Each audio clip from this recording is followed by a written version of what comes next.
تھی اور میثم تمار نے بہت ساری بشارتیں جناب مختار ثقفی کو دی، اور کہا جاتا ہے کہ اس میں سے ایک بشارت دی تھی کہ اے مختار تم پریشان نہ ہو، تم ہی اس گروہ سے انتقام لوگے اور تم ہی اس گروہ سے، حتیٰ بعض تاریخ کی کتابوں میں تو یہ تعداد میں ملتی ہے کہ مختار ثقفی کی 18 مہینے کی حکومت کے اندر 18,000 قاتلان امام حسین کو مار ڈالا گیا۔ اعوذ باللہ من الشیطان الرجیم، بسم اللہ الرحمن الرحیم۔ قال امیر المؤمنین علی بن ابی طالب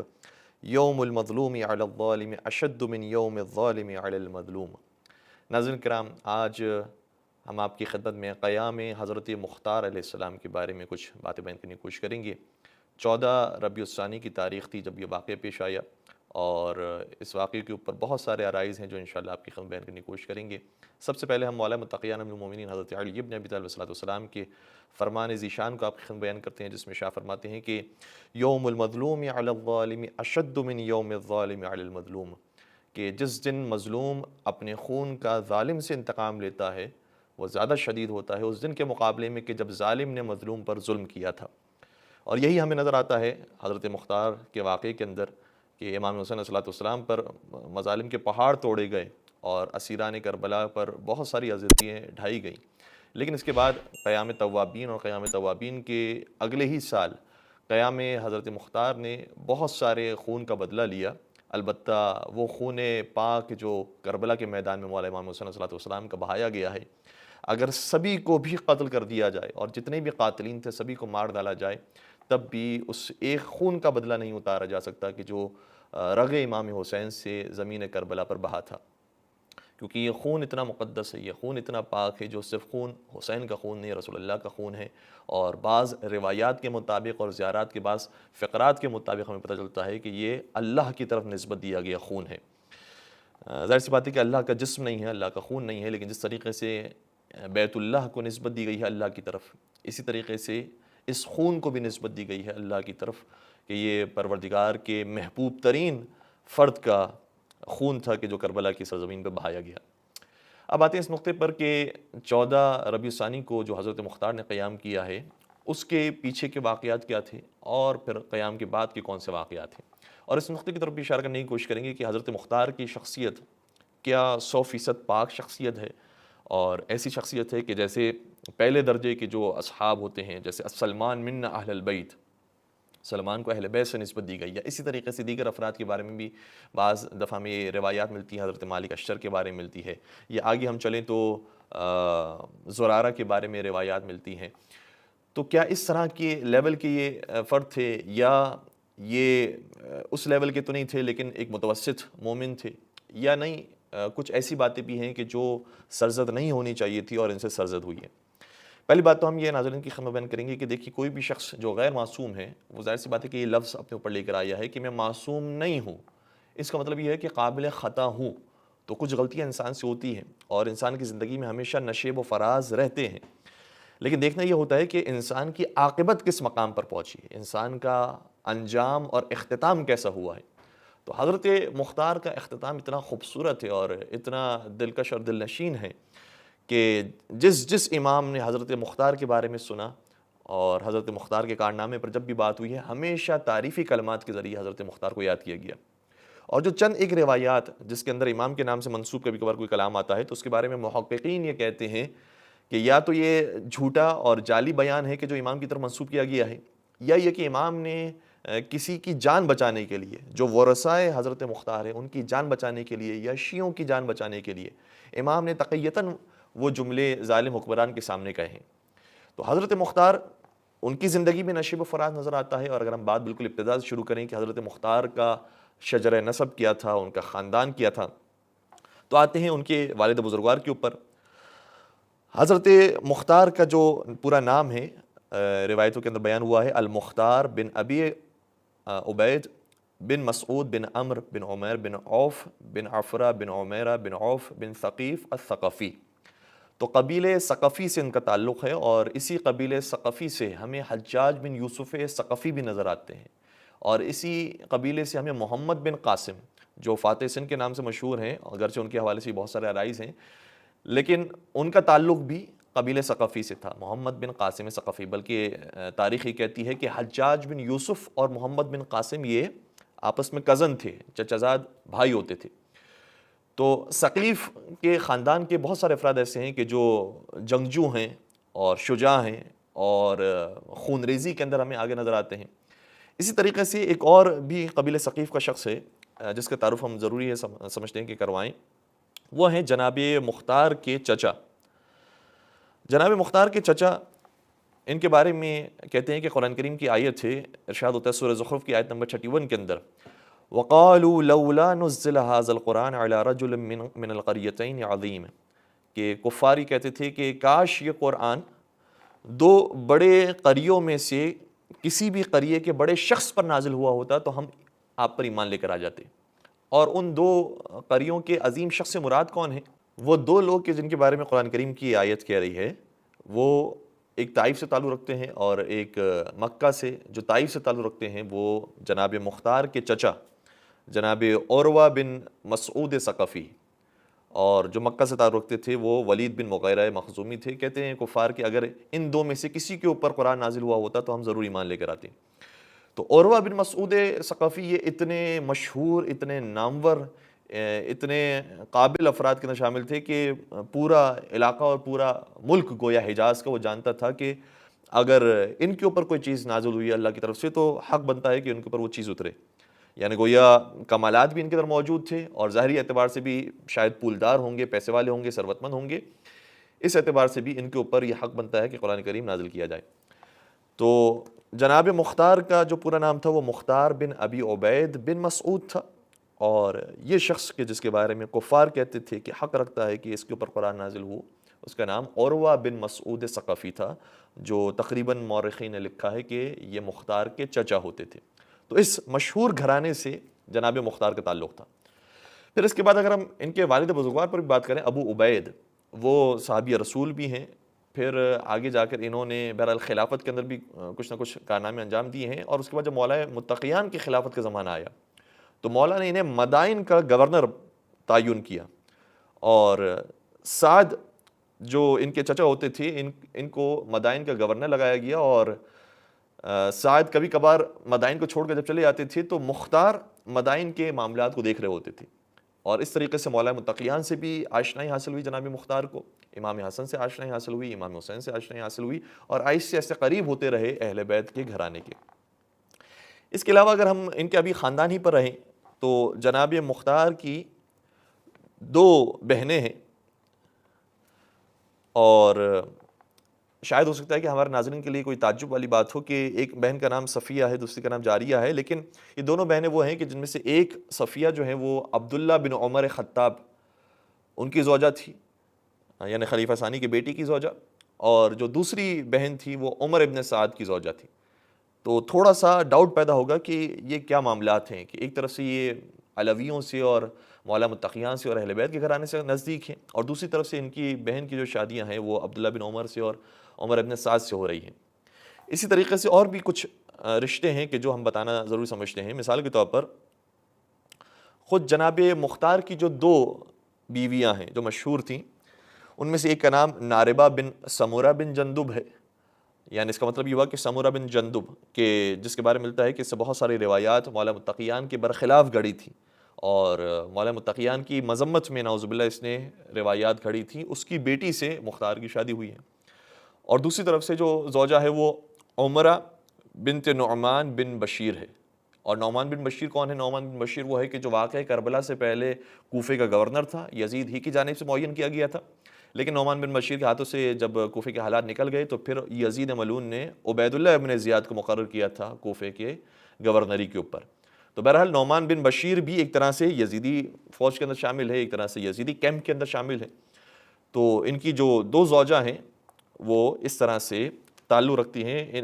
ان افراد کے ساتھ۔ پھر اگر ہم آگے دیکھیں تو ایک طرح سے یہ بھی رشتہ ملتا ہے کہ مختار اور حجاج بن یوسف یہ ہم زلف تھے۔ ہم زلف کا مطلب کیا ہوتا ہے کہ دو بہنیں ایسی ہیں کہ جن میں سے ایک سے مختار نے شادی کی تھی اور دوسری سے حجاج بن یوسف نے شادی کی۔ البتہ مختار کی جیسے ہم نے کہا کہ ایک سے زیادہ ازواج تھیں، اسی طریقے سے حجاج بن یوسف نے بھی ایک سے زیادہ شادیاں کی تھی، لیکن ایک رشتہ ایسا بھی بنتا ہے کہ جس میں دو بہنیں ہیں اور ایک بہن مختار کے عقد میں ہیں اور دوسری بہن حجاج بن یوسف کے عقد میں ہیں۔ تو ہم زلف بھی ایک طرح سے رشتے میں حجاج بن یوسف کے ہیں۔ تو اگر ہم ظاہری طور پر دیکھیں تو بہت سارے رشتے ایسے آتے ہیں کہ جو مختار کو اس گروہ سے الگ کرتے ہیں کہ جو اہل بیت کا گروہ ہے۔ اہل بیت کے گروہ میں اگر یہ شروع ہی سے شامل ہوتے تو یقیناً ان کی رشتہ داریاں زیادہ تر اہل بیت کے گھرانے سے ہوتی۔ ان کے جو سببی رشتہ دار ہیں، نسبی رشتہ دار ہیں، اس میں کہیں نہ کہیں اہل بیت کا عنصر ضرور شامل حال ہوتا۔ لیکن ان ساری چیزوں کے نہ ہونے کے باوجود بھی ہمیں نظر آتا ہے کہ حضرت مختار نے اگر کسی چیز کو سب سے زیادہ اپنے ملحوظ خاطر رکھا تھا تو وہ امام حسین علیہ السلام کے خون کے انتقام کو تھا۔ اور اگر کوئی سوال کرے کہ یہ کیا معاملہ ہے کہ ایک طرف سے رشتہ داری ان کے ساتھ ہے، دوسری طرف سے خون امام حسین کے انتقام بھی ہے، تو ہم پھر مثالیں بیان کریں گے کہ آپ تھوڑا سا پہلے چلے جائیے۔ رسول اکرم کا گھرانہ ہے، رسول اکرم کے چچا ہیں، اور وہ چچا کے جس کا ذکر قرآن نے کیا ہے، اور ایسے کیا ہے کہ تبت یدا ابی لہب وتب، اے ابو لہب تیرے ہاتھ ٹوٹ جائیں۔ تو پیغمبر کا سگا چچا ہونے کے باوجود بھی خدا کی طرف سے آیت نازل ہوتی ہے کہ ابو لہب تیرے ہاتھ ٹوٹ جائیں۔ تو رشتہ داریاں کام نہیں آتی حق اور باطل کی جنگ کے اندر۔ ایک طرف سے مکمل طور پر جہنمی ہے اور دوسری طرف سے مکمل طور پر جنتی، بلکہ جنت کے سردار حضور اکرم حضرت محمد مصطفیٰ صلی اللہ علیہ وسلم کی ذات گرامی ہے۔ اور پھر اسی طریقے سے مزید آگے چلے جائیں تو حضرت یعقوب کی اولاد کی مثالیں ملتی ہیں، اس سے اور آگے چلے جائیں تو حضرت نوح کی اولاد کی مثال ملتی ہے، اس سے اور آگے چلے جائیں تو حضرت آدم علیہ السلام کی اولاد کی مثال ملتی ہے کہ دو بھائی ہیں، ایک اتنا بہترین کہ اس نے بہترین چیزیں اللہ کی راہ میں انفاق کی اور خدا کی طرف سے وہ چیزیں قبول کر لی گئیں، اور حضرت حابیل علیہ السلام کا مقام بہت بلند ہو گیا۔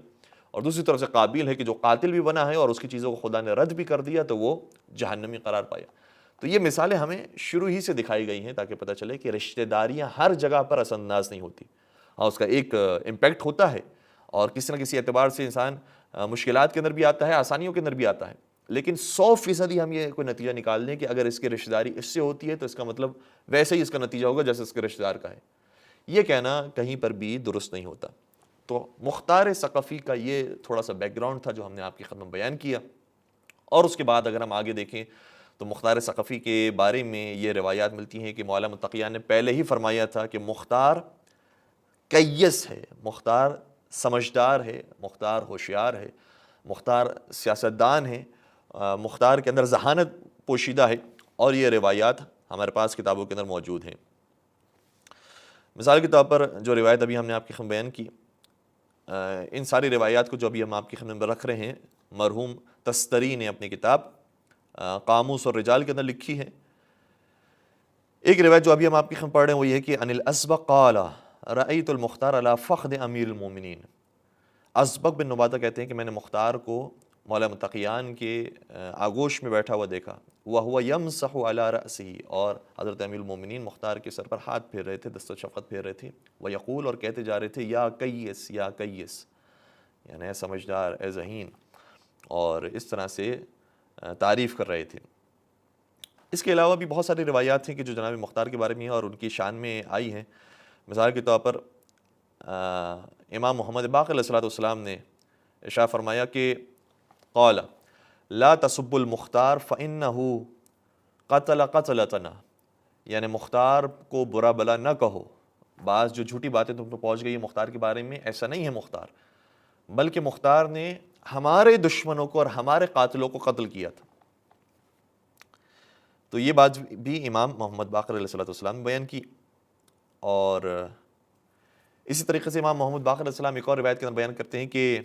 جب عید کا دن تھا تو یہ خبر ملی کہ مختار نے عبید اللہ ابن زیاد کو قتل کر دیا ہے اور واصل جہنم کر دیا ہے۔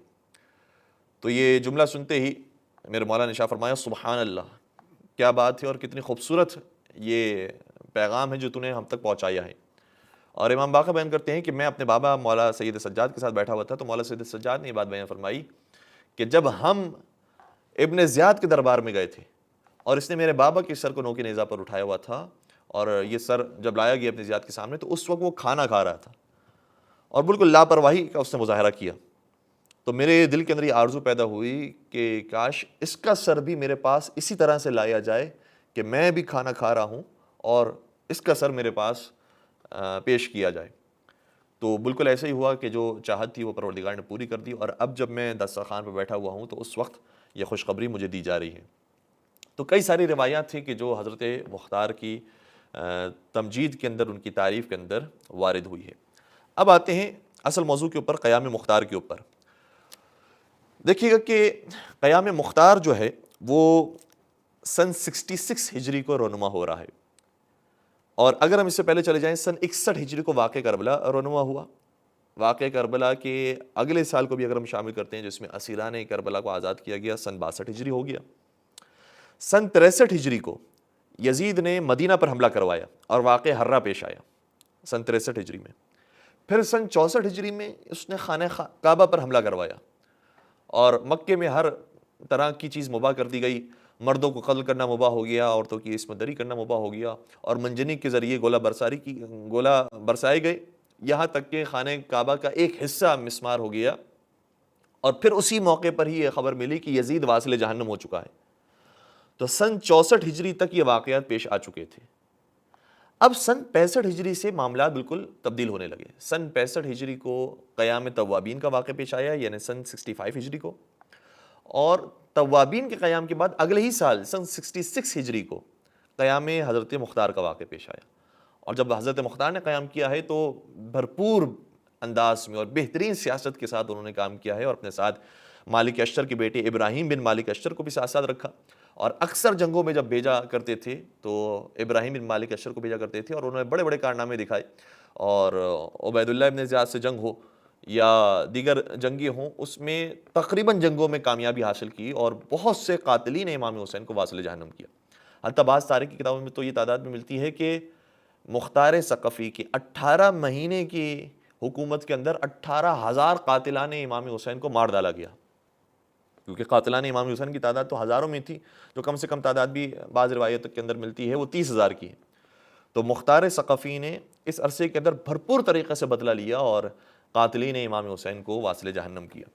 کچھ کے نام ہم آپ کی بیان کر دیتے ہیں، اور اندازہ کیجئے گا کہ کتنے بڑے بڑے قاتلوں کو مختار ثقفی نے واصل جہنم کیا، جیسے ابن زیاد کو، عمر سعد کو، شمر کو، حرملہ کو، حسین بن نمیر کو، سنان بن انس کو، خولی کو، حکیم بن طفیل یا حکیم بن طفیل کو کہ جو مولا غازی عباس کے شانوں کا قاتل تھا، اور مرہ بن منقذ کو کہ جو حضرت علی اکبر علیہ السلام کا قاتل تھا، اور بہت سارے دیگر قاتلوں کو جناب مختار نے واصل جہنم کیا۔ اب آتے ہیں جناب مختار کے اس قیام کے اس واقعے کی طرف کہ کیسے جناب مختار نے یہ سارا بڑا کارنامہ انجام دیا اور کیا طریقہ انہوں نے اختیار کیا۔ دیکھیے گا، اگر ہم بات بہت ابتدا سے دیکھیں تو جناب مختار کربلا کے واقعے میں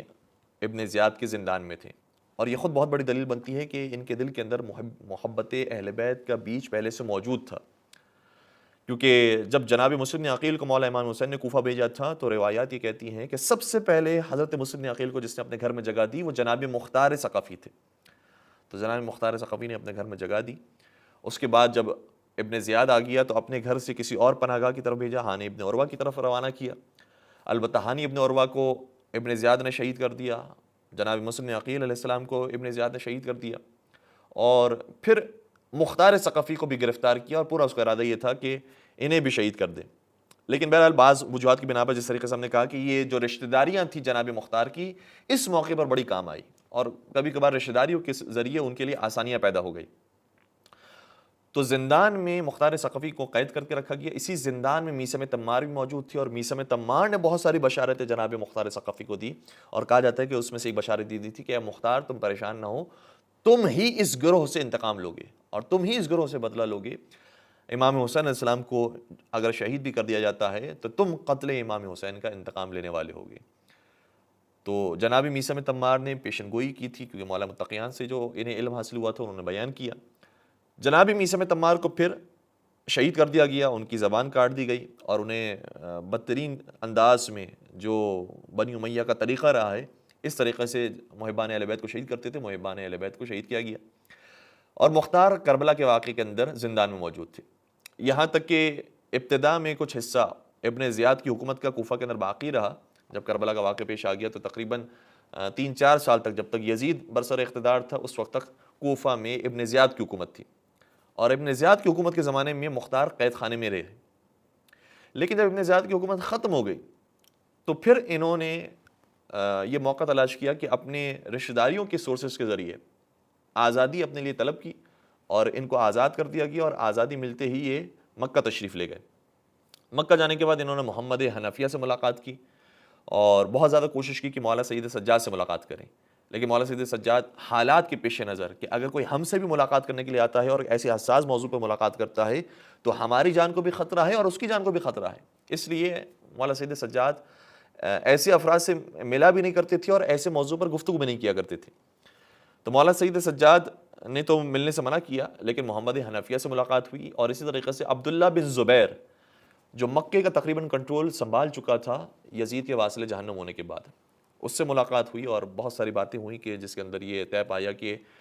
تم مجھے کوئی حصہ دو حکومت کے اندر تاکہ میں خون امام حسین کا انتقام لے سکوں۔ بہت ساری قرارداد ہوئی، بہت سارے قول اور معاملات ہوئے، اور اس کے اندر کہیں پر عمل ہوا بھی، کہیں پر عمل نہیں ہوا۔ بالآخر عبداللہ بن زبیر نے بھی ایک وقت کے اندر مختار کو دوبارہ سے قید کیا تھا کوفہ کے اندر، اور پھر رشتہ داریوں ہی کے بنیاد پر جناب مختار ثقفی پھر قید خانے سے باہر آتے ہیں اور عبداللہ بن زبیر سے ملاقات کرتے ہیں، اور عبداللہ بن زبیر کو یہ اطمینان دلاتے ہیں کہ مجھے تمہاری حکومت کو نہیں گرانا اور مجھے تمہاری حکومت سے کوئی مسئلہ نہیں ہے، میرا جو ہدف ہے وہ بنی امیہ ہے، میرا جو ہدف ہے وہ لشکر شام ہے، میرا جو ہدف ہے وہ قاتلین امام حسین ہے، مجھے ان سے انتقام لینا ہے۔ لہٰذا عبداللہ بن زبیر کو بھی ایک طرح سے تسلی ہوئی، اور پھر کوفہ کے اندر جناب مختار نے باقاعدہ حکومت قائم کی، اور جناب مختار کی حکومت سے پہلے جس کی حکومت تھی وہ عبداللہ بن زبیر ہی کا فرد تھا۔ عبداللہ بن زبیر ہی کے فرد کو معزول کر کے مختار ثقفی نے کوفہ کے اندر حکومت قائم کی، اور کوفہ کے اندر جب حکومت قائم ہوگی تو ابتدا کے اندر ابن زیاد نے حملہ کروایا، اور چونکہ مروانیوں کی حکومت شام کے اندر قائم ہو چکی تھی، عبد الملک بن مروان کے ذریعے حکومت جناب مختار کی حکومت پر حملہ ہوا۔ عبد الملک نے ابن زیاد کو بھیجا کہ تم جا کر حملہ کرو، وہاں سے مختار نے ابراہیم بن مالک اشتر کو بھیجا، اور ابراہیم بن مالک اشتر کو کامیابی حاصل ہوئی، اور اسی جنگ کے اندر عبید اللہ ابن زیاد واصل جہنم ہوا، اور پھر اس کے سر کو مختار تک پہنچایا گیا۔ مختار نے یہ سر مولا سید سجاد تک پہنچایا، اور مولا سید سجاد نے دعائیں دی۔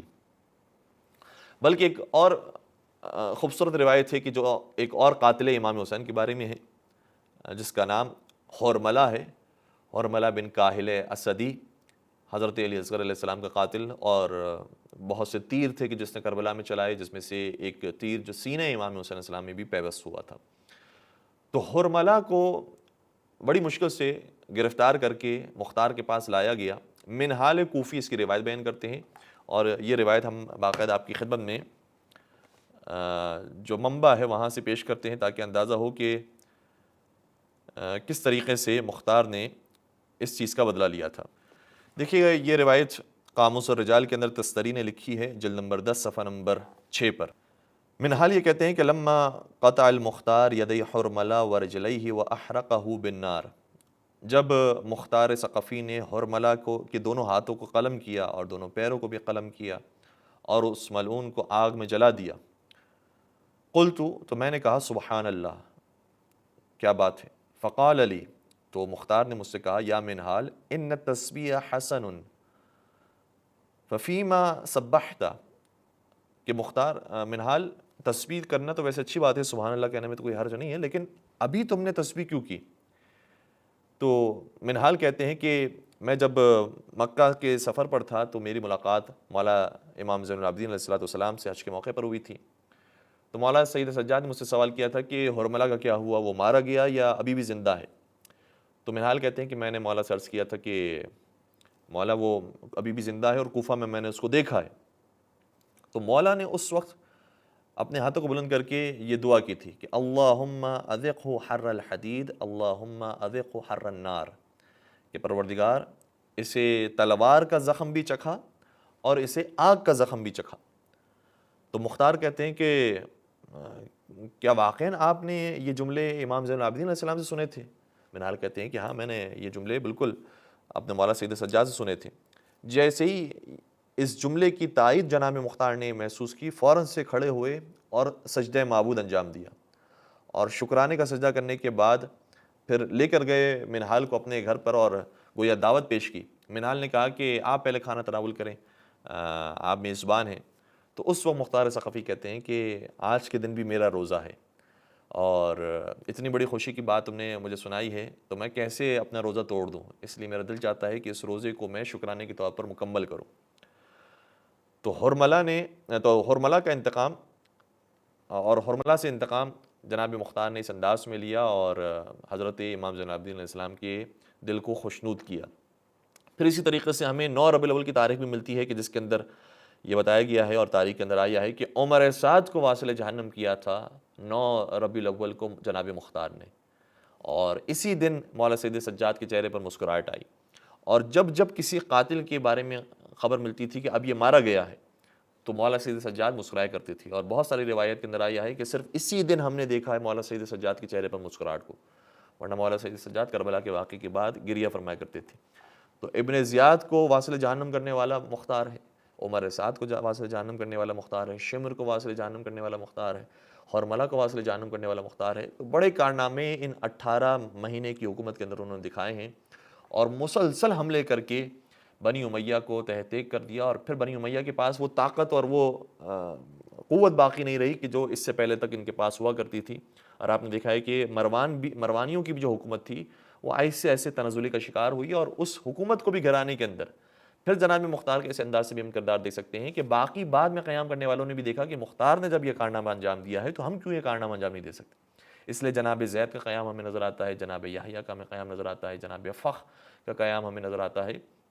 تو یہ قیام ہمیں اس کے بعد دکھائی دیتے ہیں۔ اور پھر جناب مختار کی اگر ہم آخری بات بیان کریں، چونکہ دامن وقت میں گنجائش نہیں ہے، کہ جناب مختار نے جب یہ سارا انتقام لے لیا، اس کے بعد پھر جب جناب مختار کو شہید کر دیا گیا اور ان کی زوجہ کو گرفتار کر دیا گیا، تو ان کی زوجہ سے کہا گیا کہ مختار کے بارے میں آپ غلط سلط باتیں بیان کریں اور کہیں کہ اس نے اپنی دنیا طلبی کی خاطر یہ کام کیا تھا، یہ خود حکومت پر رہنا چاہتا تھا، اس کا کوئی اہل بیت سے تعلق نہیں تھا، یہ صرف اپنی حکومت کو بنانے کے لیے اہل بیت کو سیڑھی کے طور پر استعمال کر رہا تھا۔ تو زوجہ نے برملا اس موقع پر کہا کہ میں کیسے اس شخص کے بارے میں بدگوئی کروں کہ جو دن بھر روزے رکھتا تھا، رات بھر نمازیں پڑھتا تھا، اور جس کا صرف مقصد یہ تھا کہ اگر خدا نے مجھے زندگی دی ہے تو میں یہ زندگی اہل بیت کے نقش قدم پر گزاروں، اہل بیت کی خوشنودی کی خاطر گزاروں، اور چونکہ کربلا کے بعد بدلہ لینا تھا قاتلین امام حسین کا، تو اس لیے امام حسین کے قاتلین سے میں بدلہ لینے والا بن جاؤں اور کوشش کروں کہ جتنے بھی امام حسین علیہ السلام کے دل کو ناراضی کرنے والے تھے اور ان پر ظلم کرنے والے تھے ان سب سے میں انتقام لوں۔ تو میں جناب مختار کے بارے میں بدگوئی نہیں کر سکتی۔ البتہ ہم ناظرین کی خدمت میں یہ بیان کریں گے کہ بہت ساری چیزیں ایسی ہیں کہ جناب مختار سے نسبت دی گئی ہے، جناب مختار کے کردار کو خراب کرنے کی کوشش کی گئی ہے، اور کئی ساری ناروا نسبتیں ہیں جو جناب مختار سے دی گئی۔ مثال کے طور پر جناب مختار کے بارے میں کہا گیا کہ انہوں نے دعوی نبوت کیا تھا۔ کیوں دعوی نبوت کیا تھا؟ کیونکہ یہ بار بار کہا کرتے تھے کہ مجھے جبرائیل نے یہ خبر لا کر دی ہے، یا میں نے جبرائیل کو بھیجا ہوا ہے۔ تو جبرائیل خبر تو اسی کے لیے لے کر آئے گا جو دعوی نبوت کرنے والا ہو، لیکن ایسا نہیں ہے۔ اصل میں جو تحقیق کرنے والے انہوں نے بیان کیا ہے کہ جناب مختار کے ایک غلام کا نام جبرائیل تھا، اور چونکہ وہ غلام جاسوسی کا کام کیا کرتا تھا اور وہ خبریں لایا کرتا تھا، اس لیے وہ کہتا تھا کہ میں نے یہ خبر دی ہے جناب مختار کو، اور جناب مختار کہتے تھے کہ جبرائیل نے مجھے یہ خبر لا کر دی ہے۔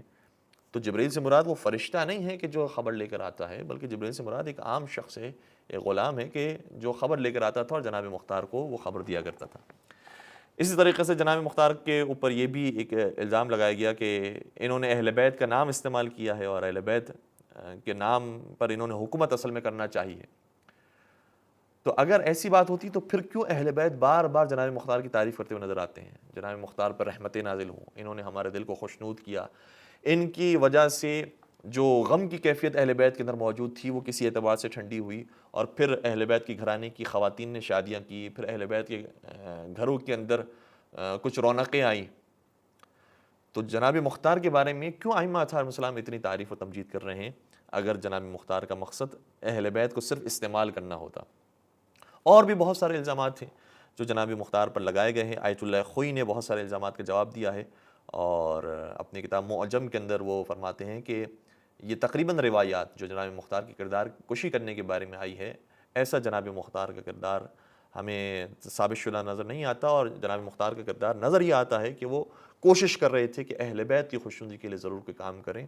اور مولا متقیان سے ان کو جو نسبت تھی، امام حسن سے جو محبت تھی، امام حسین سے جو محبت تھی، اس کا اظہار انہوں نے اپنی زندگی کے آخری حصے میں کیا۔